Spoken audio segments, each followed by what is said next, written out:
أما الآن لكي يسقط مبدأ العائلية في طمرة ونعزز الكفاءات، تحالفنا مع الشاب المنتمي لأحد أصغر العائلات في البلاد.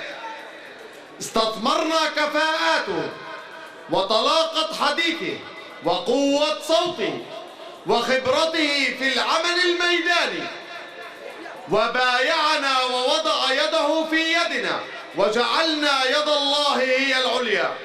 وها هو الآن أتى ليسمعكم بعض ما لديه عن الصورة السياسية في مدينة طمرة.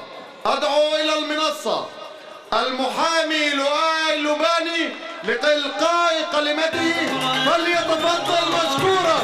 أيوه يا بلدي يا طمرة ظلك عمار، نتهلي والإصلاح وتيسير حجازي في صوت وصال. نتهلي والإصلاح وتيسير حجازي في صوت وصال. السلام عليكم ورحمة الله وبركاته. خطابي هذه الليلة سوف يدرج تحت عنوان كيفية استغلال الموارد في طمرة. وخير ما أبدأ في حديثي هو آيات للقرآن الكريم. هي قيلت في قوم استغلوا فقط مورد واحد، وهو الموقع الجغرافي. يقول تعالى بعد أعوذ بالله من الشيطان الرجيم، بسم الله الرحمن الرحيم: لقد كان لسبأ في مساكنهم آية، جنتان عن يمين وشمال، كلوا من رزق ربكم واشكروا له، بلدة طيبة ورب غفور. صدق الله العظيم. يا إخوان، في طمرة هنالك جنتان، في الأعلى مشرق الصنيبعة، وفي القسم الشمال الشرقي هناك التل والطبيعة التي تطل على منطقتي عكا وحيفا وتكشف على بحارهما. الآن قبل أن نتحدث عن طمرة أريد أن أتحدث إلى الحقبة التاريخية التي عاشها قوم سبأ. لقد عاشوا في شبه الجزيرة العربية قرب نهر يقال له نهر الدهنة. هذا النهر يلتقي مع سفح جبل يسمى جبل البلق، وعند نقطة التقاء النهر والجبل رأوا، ما كانش في عندهم مهندسين متعلمين بالتخنيون، ولكن هن لحالهم رأوا أنه أفضل نقطة لبناء سد هي بين الجبل والنهر، فبنوا هناك سدا، فحافظوا على مياه النهر لهم وحدهم، ازدهرت الزراعة عندهم واشتغلوا في الري والزراعة. واللي مش عارف شو الري والزراعة يعني الفلاحة اللي بيبرع فيها أهل طمرة، وإحنا مشهورين بالخيار والحمد لله. وعن طريق الزراعة تطورت التجارة، فسيطروا على كل الطرق التجارية المارة فيهم، وأصبح لهم جيشا قوي يحسب له أي ألف حساب. لا إله إلا الله. انظروا من مورد واحد ماذا فعل قوم سبأ وعاصمتها مأرب. ماذا فعل؟ الآن طمرة أنا حكيت إنه عندها جنتين. ماذا فعلت في هذه الجنتين؟ في زيارة للسفير الفرنسي في إسرائيل قالوا أنا يا جماعة إسا بقتبس منه بجيب شيء من ضربوي. يقول إنه من العار والمؤسف أن تترك هاتان الجنتان دون ترميم وتحت هذا الإهمال، وإنه من العار. شباب أنا مش عمال هاجم حدا، ما تورطونيش، أنا عمال أقول شو قال السفير، واللي مش مصدقني يفوت على الإنترنت هكي ويكيبيديا. يقول أنه من العيب ومن العار ترك هاتان المنطقتين على هذه الشاكلة المؤسفة. طيب، هناك سياحة محلية. أنا أتكلم عن السياحة المحلية. أنا بديش أجيب سواح من لندن وباريس، بديش أقلب طمرة للوس أنجلوس. أنا إسا بدي أكون واقعي، بدي أحكي عن الزوار اللي بيجونا من المثلث ومن الجليل. هنالك رجال أعمال بارك الله فيهم قاموا منتجعات سياحية بسيطة مثل كانتري توت والعش العربي وما شابه ذلك. هؤلاء المنتجعات وهؤلاء يعني يجذبون أناس من برية البلد، وطبعا لما هن يفوتوا على البلد إلا ما الواحد طالع يقول تنا ميل على المطعم الفلاني ولا على محل الشاورما الفلاني وآكل فيه. وهذا ألن يعزز الاقتصاد في طمرة؟ الآن شو عملت البلدية؟ سؤال، شو عملت البلدية؟ أنا بقول لكم شو عملت البلدية. في 2011 كان هناك صالة عرض أو ما يسمونها في الإنجليزية جاليريا للفن التشكيلي، وأصبحت هذه الصالة هي عنوان الفنانين، وأصبحوا يأتوا إلى طمرة من القرى المجاورة. ماذا فعلت البلدية في 2011؟ أغلقت هذا المعمل ولأسباب غير معروفة، يعني إنجاز نفتخر فيه. طيب، أغلقته لأسباب غير معروفة، وكمان دور اللي بده بعدين يرد علي يفوت على الانترنت ويصلح هاي الأخبار. أنا ما بجيبش شيء من حالي. وفي أحد المرشحين كان في البلد. على كل حال ما علينا. ما هو الوضع في طمرة؟ الوضع في طمرة أزمة إسكان. هنالك أزمة إسكان، وهنالك السكان يضطرون إلى بناء دور غير قانونية بدون ترخيص. ليش؟ تسأل المواطن الطمراوي بجاوبك جواب بيذبحك فيه، بقول لك يا عمي ده جوزي ولادي، بيطلع ليش جوزي ولادي؟ طيب يا عمي لما المواطن جوزي ولاده واحنا في ضائقة إسكان، وين البلدية؟ شو عم تعمل؟ طيب، بطالة حدث ولا حرج. طبعا المرشحين اتعودوا دائما في الدعايات الانتخابية، وهذا احنا لم نراه في حركة الشباب والتغيير في الإصلاح. تعودوا ان يعرضوا ان ايش؟ احصاءات، يجيبوا 60% بطالة 70% بطالة وابصر ايش. بحب اقول للمواطن الطمراوي هاي احصاءات غير دقيقة، لانه ادق مصدر تجيب من فيه احصاءات هو التأمين الوطني. واذا جبنا احنا نسبة البطالة بالتأمين الوطني بدنا نلغي قائمتين من الناس. اول قائمة اللي هي المواطن اللي بيطلع تلوشات وهو على ارض الواقع بيشتغلش، وبدنا نلغي كمان قائمة الناس اللي مسجلين بطالة وبيشتغلوا براني، وانتوا يعني ادرى قديش في نسبة من هالشيء كيف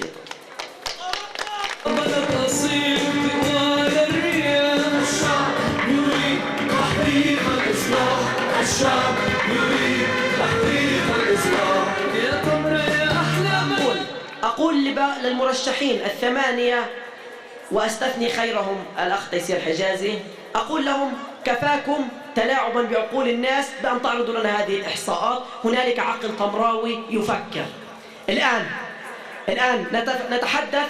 نتحدث الآن عن اليأس الذي وصله المواطن الطمراوي. فإن الأزمة السكانية تجبر كما تحدثت آنفا المواطن الطمراوي أن يعمر دون ترخيص، ولن يجلب إلا طبعا الغرامات المالية المفرضة عليه من قبل المحاكم، وبذلك سوف يثقل اقتصاديا على أهل هذا البلد. طيب، الولد لما يروح بين المدرسة بشوف أبوه طفران وبصيح من الحالة الاقتصادية واللي سببها الإسكان واللي سببها عدم استغلال الموارد، شو بده يسوي؟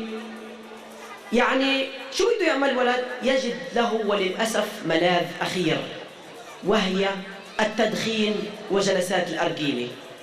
يا جماعة شبابنا ليش عم بكروا على التدخين وعلى الأرجيلة؟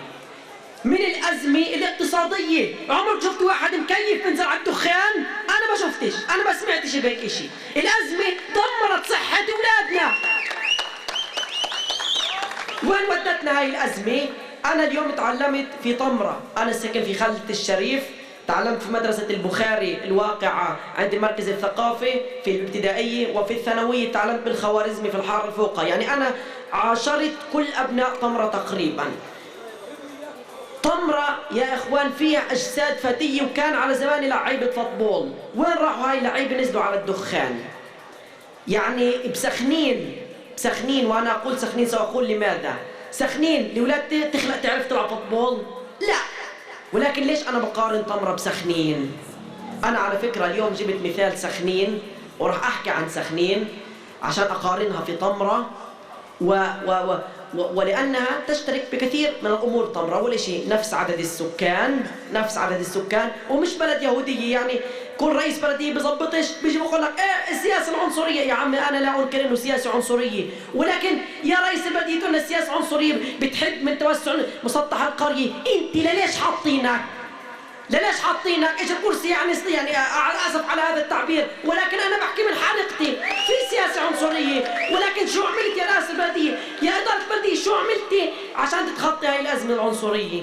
طيب هناك في سخنين فريق فوتبول اذا نزل من الدوري الاعلى بيحزنوا، واحنا بطمرة عندنا فريقين اذا واحد طلع على القطريه بنعزم الخر وجاور على المنتزه. أنا يا جماعة وراح أكمل عن سخنين، والغرزة هيك وسخنين الليل.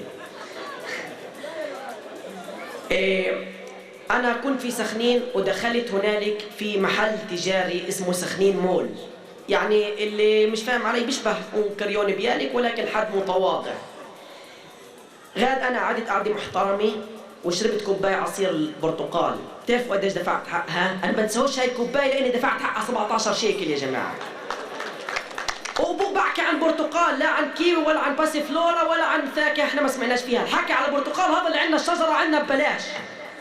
ولكن ليه انا دفعت 17 شيكل؟ مش عشاني مضحكه، عشاني جاي من طمره، وعشان انجابوا هني في شباب كثير وقعدونا قعده محترمه في محل محترم واجبرونا نطلب اشي لانه هيك الذوقيات بتقول، وحطوا السعر على كيفهم. ان شاء الله صحة وعنا على قد قلت اهل سخنين ان شاء الله رب العالمين. انا بس اعرض هذا المثال مش عشان اقول يعني اني انا مضحك، انا بقول انه احنا بطمرة شو في عندنا؟ في عندنا مراكز تجارية، والله حكوا بدهم يبنوا شبه يعني كنيون في اول البلد، وهذا وجه الضيف زي ما قالوا الختياريين. طيب هذا إسا اذا ما انبناش، واذا انبنى اكم من شيكل بده يفوت لاهل طمرة. الحمد لله انه الحركة الاسلامية موجود هون، والحركة الإسلامية بتشتغل بالزكاة، والحركة الإسلامية بتعرف إذا فات هنا أموال على طمرة بدها تروح للزكاة، والزكاة وين بدها تروح؟ مش للفقراء والمساكين. طيب إحنا ليش بدناش المصاري تفوت على طمرة؟ خطأ في عينه أن لا نستغل موارد طمرة، وطمرة مش ناقصها إيش إنها تكون مركز. الأمر الثالث والأخير اللي بتعلق بسخنين، بدي أرجع على طمرة بس مش إسا. الأمر الأخير اللي هو الكلية التعليمية. في سخنين كلية تعليمية، هاي الكلية بتخرج شهادات معترف فيها وأناس يعملون في وظائف حكومية تحت إدارة رجل أعمال اسمه نزيه بدارني. الآن نزيه بدارني قرر وصار عن جد الحاكم 2004. نزيه بدارني بس انتم بتعلموش فيه وبعرفش ليش. نزيه بدارني 2004 قرر انه يفتح فرع لهي الكلية في طمرة. ومن كان حلقة الوصل؟ حلقة الوصل في هذا المشروع زلمة احنا بنعرفوش، هو الأخ والمرشح تيسير حجازي. الآن قبل ما أكمل على الموضوع، إسا بدني في بعض الناخبين يقول ليش إسا عرفنا؟ ما توصلكوا يا جماعة تيسير تعملوا انتخابات شهرين، ليه بس بمهرجان قلتوا لنا إنكم أنتوا جربتوا تطوروا بهالبلد تفوتوا لنا كلية تعليمية؟ طيب وكمان كانوا يقولوا لي ليه ما كنتوش تقولوا تيسير متعلم عنده لقب ثاني؟ هذا خطأ، بدنا الناخب يعرف في خطأ. تعرفوا شو الخطأ؟ إنه رئيسنا بحبش ينفش بريشه. بك النهض صب اسمك واعتمد يستقبل الصبر يا طمر يا أحلى بلد. شبابك النهض صب اسمك واعتمد يستقبل الصبر. الآن يا جماعة أنا لما قررت أنضم لمرشح الرئاسي تيسير حجازي عرفت بأمر هاي الكلية وعرفت بأمور أخرى، منها مثلا في رجل أعمال مسؤول عن شركة تكشوف، يعني هاي شركة بتشغل الموظفين في طبعا شرك بيردوا على التلفونات ويعملوا خدمات تقنية مندوبين. فهذا الأخ عماد تلحمة اسمه طبعا اجى توجه لرجل أعمال تيسير حجازي وقرر إنه تيسير يحكي مع البلدية بالمفاوضات ويقوم مفاوضات مع هذا رجل الأعمال إنه يفتح فرع لتكشوف في طمرة مقابل تشغيل 400 موظف طمراوي. فعماد طبعا بهمه يربح وحقه يربح لأن رجل أعمال. قال يا عم أنا باجي على طمرة وبشغل 400 موظف، بس في عندي شرط واحد، تعملوا لي تخفيض بالأرنونة أو تعطوني كم سنة ببلاش. البلدية رفضت. ليش رفضت البلدية؟ لأنه هي قالت لك يا عم هالعمرة بده يستأجرها هذا الزلمة، بأجرها لواحد ثاني وبكسب الأرنونة. طيب لو انها البلدية طلعت من الزاوية الثانية، قالت لو انه انا بدي اخسر كم شيكل أرنونة ووظف 400 عامل تمراوي، أنا خسرت ولا ربحت؟ يا جماعة أنا وأنا أتعلم موضوع المحاماة علمونا كورس عن المفاوضات، قالوا لنا أهم شيء المفاوضات ما تخيلش قدامك كعكة وكل ما اللي عقبالك أكل أنت بدك تخسر، ممكن الطعم اللي عقبالك من هاي الكعكة، ما هيك بصير صوتي عالي يا ممكن الطعم اللي عقبالك من هاي الكعكة هو يربح وأنت تربح، أو إنه فن المفاوضات ناقص في البلدية وهذه مصيبة. البلدية ما كانش هممها تشغل شباب طمرة وتلك مصيبة أعظم. يا جماعة أنا لما نزلت على الانتخابات قالوا لي ناس بيحبوني وبحبوا الأخ تيسير، قالوا لي أنت ولا تيسير أنتوا جماعة أوادم، والله أعلم طبعا إذا إحنا أوادم ولا لا، ولكن هن هيك كان رأيهم. قالوا لنا أنتوا جماعة أوادم، ليه بتنزلوا هالنزلة على الانتخابات؟ شو بدكم بهالشغلة؟ واستعملوا المصطلح بحبش استعمله، استعملوا مصطلح وسخ، قالوا لنا هذا وسخ، ليه تنزلوا الوسخ؟ أنا من هذا المنبر سوف أرد وأقول إذا إحنا بدنا نستبعد الأوادم عن الانتخابات ومنسميها وسخ وبده يفوتوا بس الطامعين والجشعين على البلدية، بدها تكون نتيجة الانتخابات وسخ وبدها تكون مصير طمرة للأسف وسخ. التغيير ونحقق الإصلاح بدنا نمكن شباب عازمين على النجاح. وأنا لن أدع أي طامع أو أي جشع يعبث بمصير بلدي وسأترصد له، ولن أدعه يعبث لو على جثتي. بدنا نمكن شباب عازمين على النجاح. يا جماعة يا جماعة اسمحوا لي بس إني أوجه نداء صغير، جملتين سوف أختص بهم إلى آل حجازي. باقي العائلات أنا جايكم، ولكن آل حجازي منهن المرشح، فأقول لهم يا آل حجازي، يا أهل شحتوط وراضي وعبد الحليم، يا أهل حسن ومحمود وسعد، قد جاءكم مرشح منكم عزيز عليه ما عنتم حريص عليكم وبكم رؤوف رحيم غيور على مصلحة بلدكم، فماذا أنتم فاعلون؟ ماذا أنتم فاعلون؟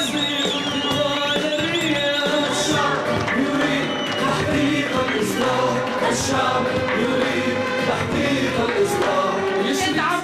ادعموا ابنكم وأخوكم ومرشحكم. وأنا نيابة عن العائلات الأخرى، عائلات عواد وأبو الهيجة وأبو رومي وذياب والحارة الفوقة وخالة الشريف وكل العائلات الصغيرة أقول إحنا معاكم على النصر إن شاء الله، والسلام عليكم ورحمة الله. كل جبل المجد والعمل حي على الفلاح اشرق صباحك بالأمل، سهولك والجبل المجد نبني والعمل حي على الفلاح تيتم التغيير. نشكر المحامي لؤي لباني على كلمته التي لا تقدر بثمن.